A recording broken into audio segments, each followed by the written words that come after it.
Dan saudara, saat ini kami sudah terhubung dengan pengamat tata kota Universitas Trisakti. Ada Bapak Yayat Supriyatna. Selamat siang Pak Yayat. Selamat siang. Ya. Selamat siang Pak Yayat, dengan L di studio Pak Yayat. Ini kembali terjadi bencana tanah longsor Pak Yayat. Anda melihatnya seperti apa di tengah kondisi cuaca ekstrim yang terjadi beberapa hari terakhir Pak Yayat? Ya, yang pertama kita harus lihat bahwa ini fenomena yang sangat memprihatinkan kita ya, karena intensitas curah hujan cukup tinggi dan sangat mempengaruhi kondisi struktur tanah yang ada di sana. Biasanya dua faktor ketika musim hujan itu datang. Kalau tidak banjir adalah longsor. Kalau longsor itu biasanya banyak terjadi di wilayah perbukitan. Kita tahu misalnya wilayah kabupaten, misalnya wilayah Bandung Barat adalah wilayah yang banyak perbukitannya. Otomatis kerentanannya itu juga sangat tinggi. Dipengaruhi lagi oleh kondisi misalnya, mohon maaf ya, hilangnya vegetasi. Kita ketahui bahwa banyak alih fungsi area hutan atau wilayah dengan pepohonan yang cukup padat rapat itu dirubah fungsinya menjadi areal perkebunan, misalnya terkait dengan tanaman hortikultura. Seperti apa yang diungkapkan oleh Bapak Gubernur KDM, Kang Deddy, itu mengatakan bahwa wilayah di Jawa Barat itu banyak sekali perubahan vegetasi hutan atau perkebunan yang dirubah alih fungsikan menjadi kawasan-kawasan untuk tanaman pangan misalnya. Karena memiliki kondisi yang dikatakan relatif secara ekonomi lebih tinggi nilainya. Nah, kalau wilayah yang terjadi di Bandung Barat, kemungkinan dua faktor terbesar. Pertama, satu, curah hujan yang tinggi. Curah hujan yang tinggi ini akan sangat mempengaruhi struktur kondisi tanah, apalagi tanahnya tanah yang labil. Tanah labil itu kan karena satu, kekokohannya itu rentan ya, artinya tidak ada struktur pengikatnya, apalagi ditambah dengan tingkat kemiringannya. Kalau tingkat kelerengannya cukup ekstrim, misalnya di atas 45 derajat, atau katakanlah di atas 30 atau 40, itu wilayah yang sangat rentan sekali. Ditambah misalnya satu, jika kawasan itu dihuni oleh tingkat kepadatan hunian yang tinggi. Atau kedua, ada pemotongan atau perubahan bentang lahan, cut and fill itu, yang tidak memperhatikan struktur aliran tanah. Jadi ada potensi kemungkinan besar aliran air yang datang itu menghadapi kondisi struktur bentangan lahan yang sudah berubah, sehingga sangat mempengaruhi intrusi, maksudnya ada potensi air yang masuk ke wilayah rongga-rongga tanah yang bisa dikatakan kekuatannya, soliditasnya tuh berubah gitu. Nah, kalau kita misalnya memahami bahwa kekuatan struktur pegunungan atau berbukit yang diperkuat oleh struktur vegetasi seperti pohon-pohon besar yang kuat dan bisa mengikat tanah, itu potensi air bisa diresapkan gitu ya. Tapi kalau air sama sekali tidak mampu diresapkan, ditambah dengan intensitas curah hujan yang tinggi, itu sangat mempengaruhi kerentanan kondisi perbukitan. Nah, kita kembali cek, hujan yang turun ini kategori hujan ekstrim yang cukup tinggi atau kategori hujan lebat.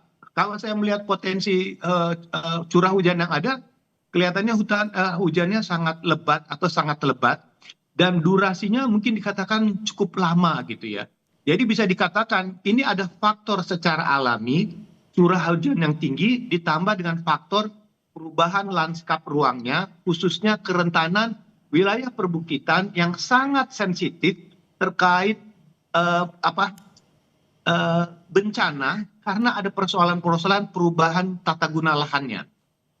Baik, Pak Yayat, menurut Pak Yayat memang sepenglihatan dari Pak Yayat dan juga mungkin sudah melakukan survei juga ya, hingga saat ini apakah memang di daerah Kabupaten Bandung Barat memang sudah banyak perubahan yang dilakukan terkait dengan tata kota, Pak Yayat?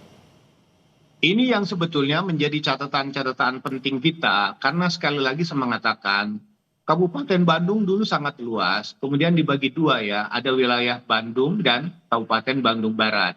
Wilayah Bandung Barat dikatakan wilayah dengan kondisi geografis perbukitan, sebagian besar didominasi oleh wilayah-wilayah perbukitan. Wilayah ini sangat sensitif ya. Sensitifnya apa? Pertama, wilayah perbukitan itu harusnya memang kita jaga struktur ruang itu untuk tidak dirubah secara frontal gitu. Nah, Hmm. kita harus memperhatikan bahwa ada kemungkinan besar perubahan tata ruang karena tekanan kebutuhan tempat tinggal dan tekanan untuk kegiatan usaha ekonomi dalam konteks untuk pertanian atau kegiatan lainnya itu akan sangat mempercepat alih fungsi lahannya. Ditambah satu lagi ya, mohon maaf sekali lagi, kepemilikan tanah pun juga bisa dipengaruhi. Karena pertama Hmm. satu, ada areal-areal yang mungkin bisa dikatakan dikuasai oleh perseorangan maupun oleh badan usaha. Nah, contohnya di beberapa kasus seperti di wilayah kemarin di tempat lain ya, di wilayah Bandung juga, Hmm. ketika vegetasi perkebunan teh itu dirubah, dihilangkan, diganti dengan tanaman kentang gitu ya. Ini kan terus terang aja, setiap perubahan tanaman itu pasti akan mempengaruhi daya resap airnya. Nah, khususnya untuk wilayah Bandung Barat, ini yang merupakan wilayah yang bisa dikatakan wilayah perbukitan dan punya catatan-catatan tentang potensi longsor yang sudah beberapa kali terjadi. Nah, catatan-catatan kita ini harusnya kan menjadi perhatian buat kita semua. Selama musim penghujan, itu otomatis perhatian kita harus fokus pada kawasan yang punya potensi bencana yang cukup tinggi. Misalnya contoh, yang perlu kita soroti adalah wilayah mana, kecamatan mana, atau desa mana yang kira-kira tingkat kekritisan tanahnya sudah sangat tinggi. Artinya apa? Ada kemungkinan wilayah tersebut sama sekali sudah hilang ya Hmm. vegetasi alaminya dan itu akan mempengaruhi aliran air. Jadi bisa dikatakan wilayah-wilayah kawasan perbukitan dengan tingkat perubahan tata guna lahan yang sangat masif, artinya komposisi hutannya sudah berkurang, vegetasi kerapatan dalam konteks tanaman-tanaman kerasnya juga sudah hilang, dan berubah alih fungsi dengan tanaman-tanaman pertanian, di mana akarnya kurang begitu kuat mengikat tanahnya, ditambah dengan curah hujan yang tinggi, itu sangat-sangat perlu diperhatikan. Dan disitulah Oke. potensi bencana longsor bisa terjadi. Baik. Eh, Pak Yayat, tapi sebenarnya yang Anda jelaskan tadi itu sebenarnya sudah harus masuk ke dalam peta bencana yang dimiliki oleh Pemda dan Pemprov berarti kan ya, Pak Yayat? Nah, ini sebetulnya di dalam tata ruang itu ada potensi peta rawan bencana.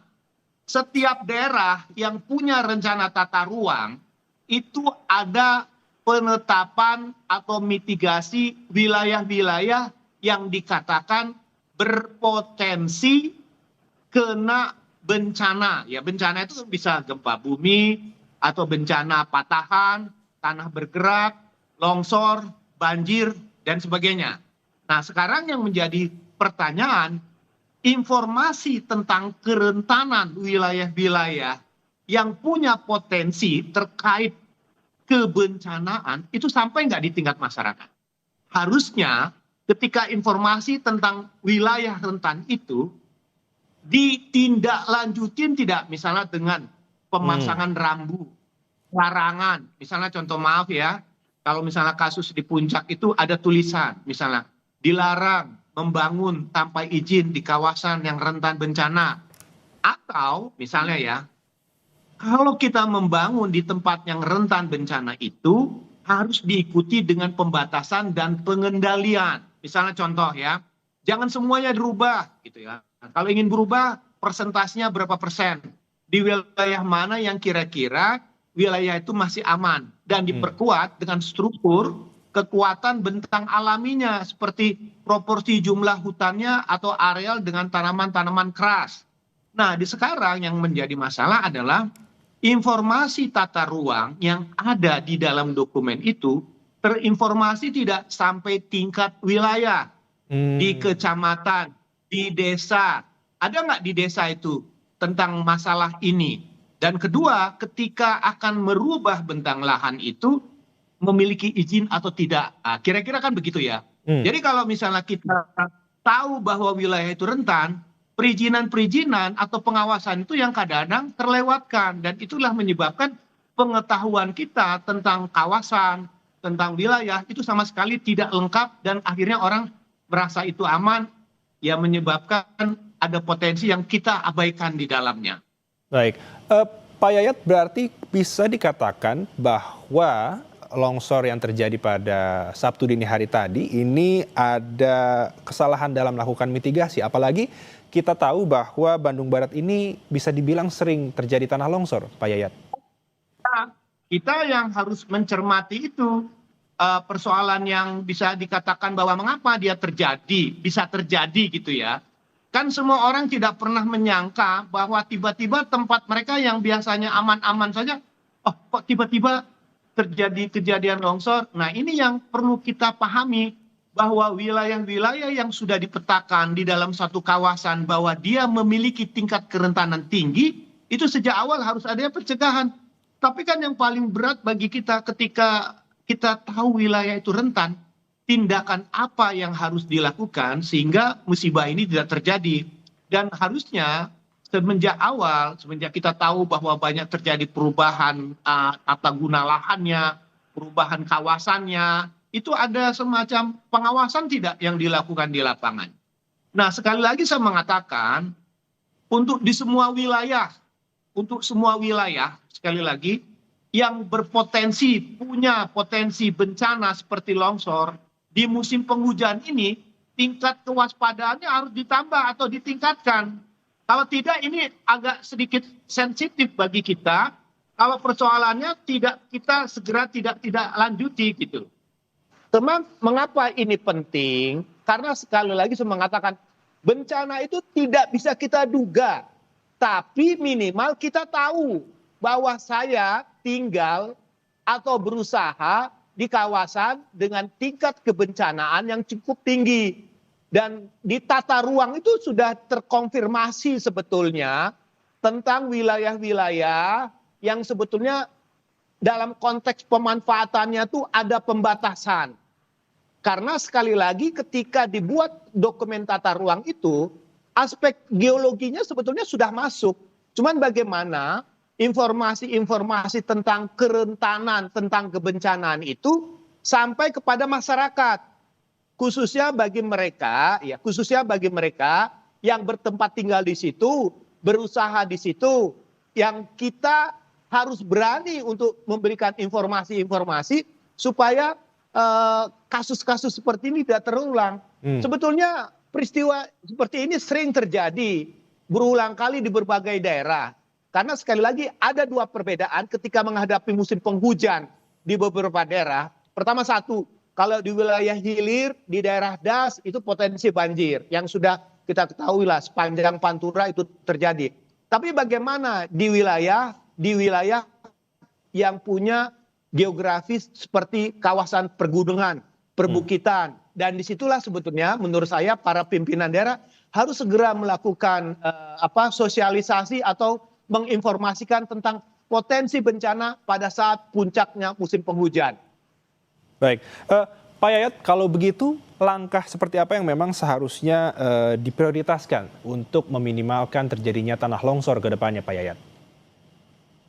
Ya, yang pertama satu ya, untuk di beberapa daerah yang katakanlah pengaturan tata ruangnya sangat ketat. Seperti contoh kalau kita belajar dari kasus di puncak itu adalah tentang informasi daerah rawan longsor. Nah itu biasanya tanda-tanda wilayah rawan longsor itu kan sudah terlihat dari pergerakan tanahnya. Misalnya contoh ada kawasan yang tiba-tiba tanahnya tuh jalannya tuh sering rusak, sering turun, sering longsor. Kemudian bukit dipapas untuk melebarkan jalan kembali. Nah kalau kawasan yang berpotensi longsor dan sudah berapa kali terjadi, seharusnya ya sejak itu dipasang rambu-rambu tentang potensi bahaya longsor yang bisa terjadi setiap saat. Itu kalau mandatori untuk pengawasan ruangnya dijalankan. Nah cuman menjadi pertanyaan, siapa yang punya otoritas di tingkat wilayah dan ya mohon maaf ya, dan berani memasang itu kalau tiba-tiba misalnya tanahnya itu berada di milik private.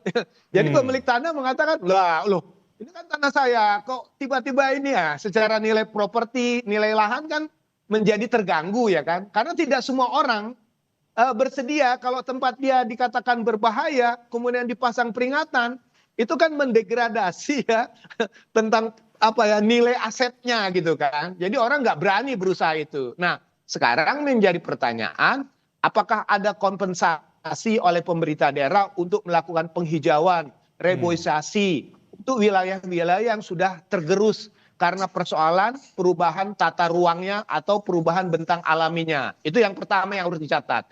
Yang kedua, bagaimana upaya untuk meningkatkan ya upaya-upaya penghijauan ya, gerakan-gerakan penanaman pohon. Tetapi sekali lagi saya mengatakan ini memang tanggung jawabnya diletakkan di mana, karena banyak juga kawasan-kawasan hutan dikelola oleh badan usaha seperti perhutani, ada juga kawasan hutan yang dikelola oleh kementerian, ada kawasan hutan yang dikelola oleh private, ada juga kawasan-kawasan yang dikelola oleh perseorangan. Nah, sekarang tinggal bagaimana ya peringatan-peringatan atau pengawasan-pengawasan dilakukan agar perubahan atau alih fungsinya itu tidak terlalu sporadis lah. Minimal komposisi pemahaman tentang antara air, hutan, tanah, usaha itu bisa dipahami. Itu menjadi penting buat kita supaya kita lebih sensitif terkait tentang alih fungsi atau perubahan vegetasi, terkait tentang aliran air yang kemungkinan run off-nya akan semakin tinggi. Ingat, run off air itu ya akan bisa kita kendalikan potensi besarannya yang menggerus tanah itu jika vegetasinya masih bisa dipertahankan. Minimal vegetasi bentang alaminya. Kalau hutan dipertahankan hutan, kalau masih ada hutan primer dipertahankan, kalau ada perkebunan jenis tanaman apa yang akarnya kuat dan mampu menyerap tanah. Sekali lagi saya mengatakan, wilayah perbukitan adalah wilayah yang sangat sensitif ketika curah hujan sedang tinggi-tingginya. Baik, Pak Yayat, menarik tadi untuk saya cermati bahwa dikatakan betul bahwa perbukitan ini adalah sangat ya sensitif terkait dengan apalagi sudah memasuki cuaca ekstrim. Tetapi ada yang lebih sensitif lagi, tadi dikatakan oleh Pak Yayat memang terkait dengan pengawasan tanah-tanah yang mungkin tidak dimiliki oleh Pemprov tapi milik mungkin perseorangan, pribadi atau seperti apa. Ini kan yang tentu tidak bisa diatur atau mungkin sulit untuk diatur oleh pemerintah terkait dengan vegetasi yang ada di dalamnya. Nah, ini apakah benar bisa dikatakan belum adanya pengawasan yang maksimal sehingga bisa menyebabkan terjadinya tanah longsor, Pak Yayat? Nah, ini menarik.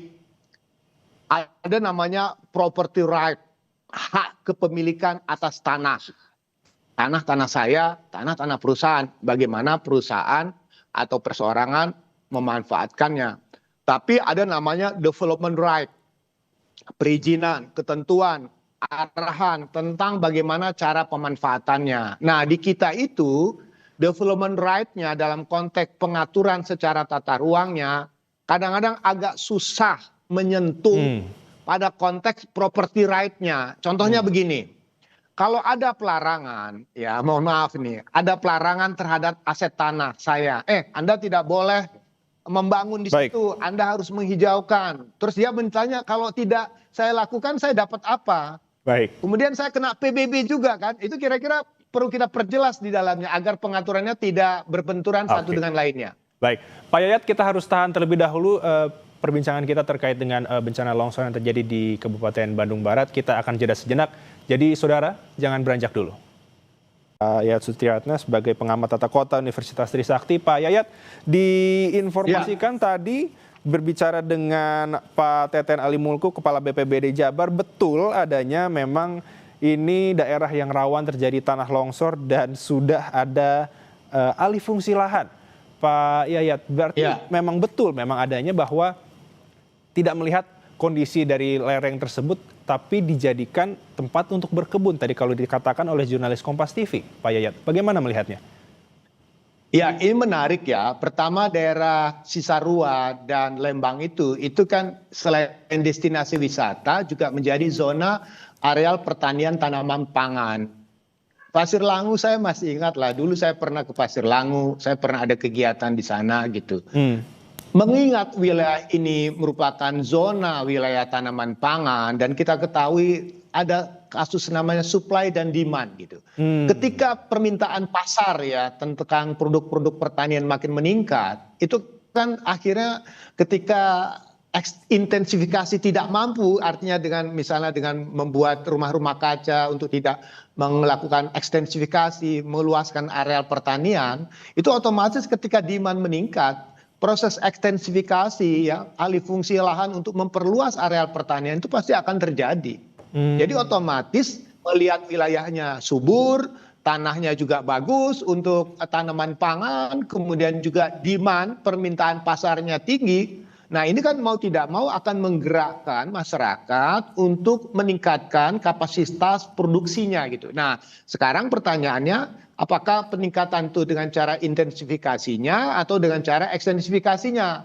Dan wilayah ini kan seperti saya katakan tadi adalah wilayah perbukitan ya.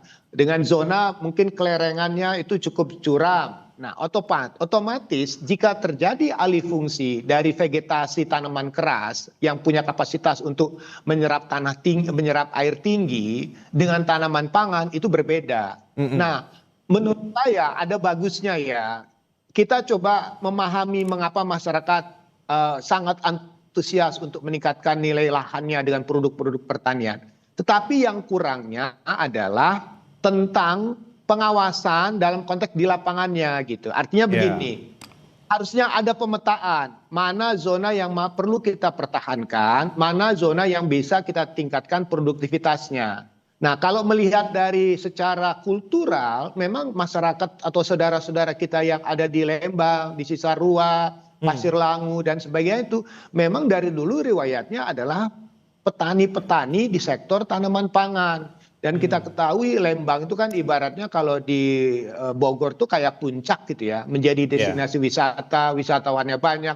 Pasti ada nilai tambah dalam konteks wilayahnya yang mempunyai daya tarik. Maka pertanian itu menjadi hal yang menjadi salah satu sumber penghasilan utamanya. Nah sekarang yang menjadi catatan kita, areal-areal pertanian itu areal itu dimiliki oleh siapa misalnya. Kalau misalnya dikuasai oleh satu badan usaha, katakanlah punya perhutani. Kadang-kadang pertanyaannya apa sudah ada izin, ada syarat-syarat ketentuan yang berlaku atau milik siapa yang mengelolanya. Tapi kalau kepemilikannya private, perseorangannya kita juga tidak bisa mengendalikan ya karena hak seseorang untuk memanfaatkan nilai tanah itu adalah hak pribadi, tetapi secara tata ruang perlu ada rambu-rambu. Karena mengingat ya daerah ini kan sangat sensitif. Sekali lagi saya mengatakan bukan hanya untuk di Bandung, di Bogor, Cianjur atau kawasan-kawasan di Jawa Tengah yang merupakan zona areal pertanian dengan tanaman pangan, jika memasuki curah hujan yang tinggi itu mau tidak mau memang harus lebih waspada. Dan ini kita memang berduka karena kejadiannya terjadi pada jam 3 pagi begitu. Baik, Pak Yayat, ini masih sangat menarik terkait dengan pembahasan alih fungsi lahan yang menyebabkan bencana longsor. Tapi kita harus tahan terlebih dahulu diskusi kita. Bapak, kita jeda sejenak. Tetap di Breaking News Kompas TV. Saudara, Breaking News Kompas TV masih menemani Anda bersama saya Elgin Fridianto terkait bencana tanah longsor di Kabupaten Bandung Barat. Dan saat ini kami masih terhubung dengan pengamat tata kota Universitas Trisakti, Bapak Yayat Supriyatna. Pak Yayat, terkait dengan apakah seberapa penting sebuah kajian yang dilakukan sebelum dilakukannya alih fungsi lahan, terutama di wilayah perbukitan yang rawan terkait dengan tanah longsor? Ya, ini menarik ya. Pertama, tata ruang itu adalah menjadi panduan dalam pemanfaatan tata guna lahannya. Nah, ketika akan menetapkan pola ruangnya, artinya mana untuk industri, pertanian, perumahan, dan sebagainya, itu ada KLHS-nya. Jadi tata ruang dan kajian lingkungan hidup strategis adalah dua dokumen yang disinergikan untuk menjadi arahan dalam penetapan pola ruangnya, mana untuk pertanian. Nah, sekarang pertanyaannya kan, jenis pertanian apa yang direkomendasi untuk kawasan-kawasan tertentu. Misalnya kalau wilayah itu sangat sensitif dengan kebencanaan, harusnya proporsinya kita kendalikan antara proporsi untuk aspek perlindungan, mana untuk lindung dan budidaya. Nah sebetulnya kan ada kawasan lindung di situ. Nah pertanyaannya, kegiatan pertanian atau kegiatan ini merambah kawasan lindung atau tidak gitu. Nah, kita kan menarik ya. Jadi kita minta nanti misalnya dari Jawa Barat, bupati atau apa, coba lihat kita petakan. Kegiatan-kegiatan yang dikerjakan sekarang ini itu menyentuh kawasan lindung atau tidak. Kalau kawasan lindungnya tersentuh, terganggu, pasti dia akan mengganggu ya kan. Artinya kita juga harus benar-benar perhatikan ini. Yang terjadi sekarang adalah alih fungsi budidaya yang merambah ke kawasan lindung. Baik. Pak Yayat, ini masih menarik terkait dengan pembicaraan kita terkait dengan alih fungsi lahan. Tapi sepertinya kita akan jeda sejenak. Tetaplah bersama kami di Breaking News Kompas TV. Bicara terkait dengan tanah longsor di Kampung Babakan, Kabupaten Bandung Barat, Jawa Barat. Saudara, saat ini kami, Kompas TV, masih terhubung dengan pengamat tata kota Universitas Trisakti, Pak Yayat Supriyatna. Pak Yayat, tadi saya sempat berbicara dengan Pak Teten Ali Mulku, Kepala BPBD Jabar, mengatakan bahwa terjadi tidak hanya satu longsoran, tetapi ada dua longsoran. Satu lagi itu ada di Lembang. Pak Yayat, ini kan yang kita tahu Lembang ini merupakan salah satu destinasi wisata. Ini bagaimana Anda melihatnya? Berarti memang masih ada daerah-daerah yang labil tanahnya di sana, Pak Yayat. Iya, Cisarua, Pasir Langu dengan Lembang itu berdekatan dalam zona yang sama. Artinya memang wilayah ini sangat sensitif terkait dengan masalah potensi longsor.